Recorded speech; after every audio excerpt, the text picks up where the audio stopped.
En septembre 1966, Johnny Hallyday tente de commettre l'irréparable.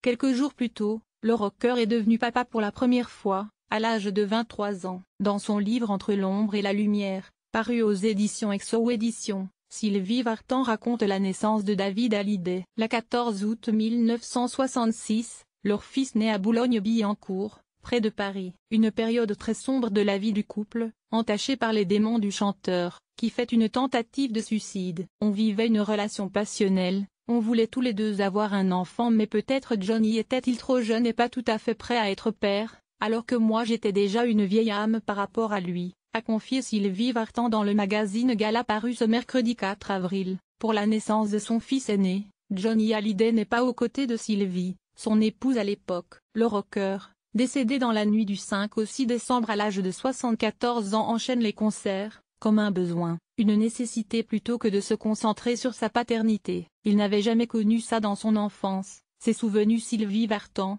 faisant référence à l'absence de Léon Smet. Il y avait ce manque, d'un point de vue psychologique, je crois qu'on est tous conditionnés par ce qu'on a vécu.